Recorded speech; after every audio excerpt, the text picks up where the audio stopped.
In the day's other headlines, President Trump says he's raising tariffs next week to 25% on cars and trucks from the European Union, accusing the EU of not complying with their trade deal.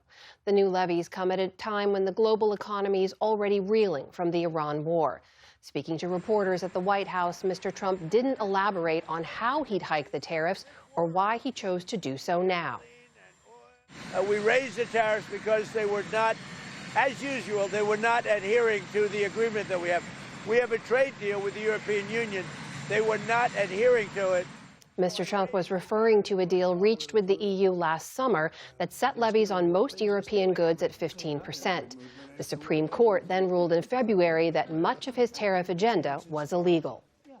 The Pentagon says it's made deals with 7 major tech companies to use their AI tools within the department's classified networks.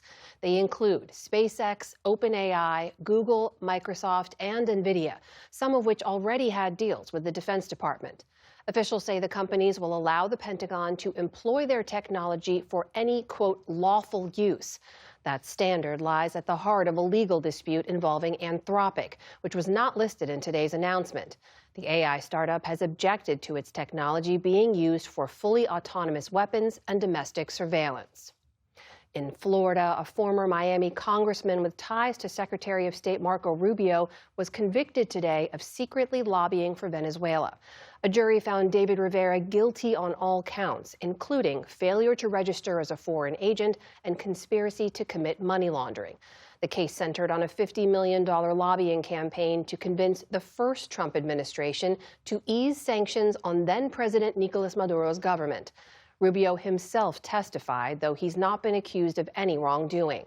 Rivera was taken into custody and faces around 10 years in prison.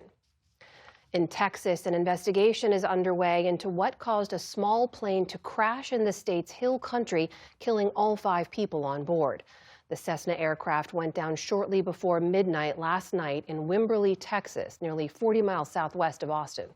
An air traffic controller observed the plane moving erratically, and a nearby pilot says the plane emitted a distress signal before the crash.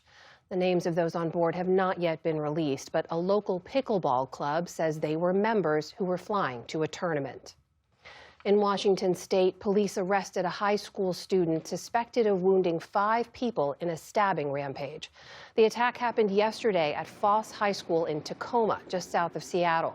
A police spokesperson says first responders were called after reports of a fight among students.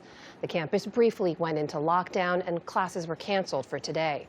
Authorities say all the victims are now in stable condition, as well as the suspect, who was hospitalized with minor injuries. Around the world, events have been taking place to mark May Day, also known as International Workers' Day, which honors the efforts of the global labor movement. In Madrid, activists chanted "Long live the working class" and marched for collective bargaining in Seoul.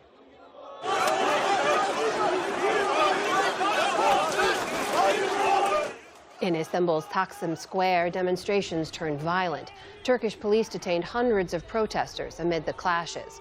In many cases, rallies highlighted the ripple effects of the Iran war, like rising energy costs and commodity prices, as laid out by this protester in the Philippines. At first, you might think there's no connection. But as we saw when the war in the Middle East broke out, crude oil and gasoline prices shot up. There's a domino effect. Prices increase across the board.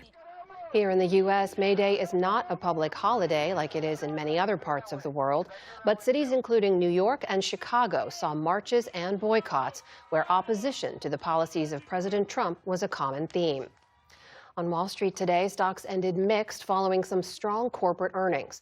The Dow Jones Industrial Average slipped about 150 points. The Nasdaq rose more than 200 points, or nearly 1%. The S&P 500 ended the week at a new all-time high. And it's a case of lost and found with a Hollywood ending. Lufthansa apologized to a Russian director today for briefly losing his Academy Award on a transatlantic flight. Pavel Talankin and his co-director, David Borenstein, won the Oscar for their documentary, Mr. Nobody Against Putin. Bornstein posted on social media yesterday that TSA agents in New York told Talankin he couldn't bring his Oscar on board because it could be considered a weapon. They sent it under the plane in a box instead. After an international outcry, the airline said the statuette has been found and is being returned to its rightful owner. Still to come, on the News Hour, the battle for the Senate comes into sharper focus with the exit of a prominent contender in Maine. David Brooks and Jonathan Capehart weigh in on the week's political headlines. And a new PBS series showcases the often overlooked history of Muslims in the United States. This is the PBS News Hour from the David M. Rubenstein studio at WETA in Washington, headquarters of PBS News. Support journalism you trust. Support PBS News. Donate now, or even better, start a monthly contribution today.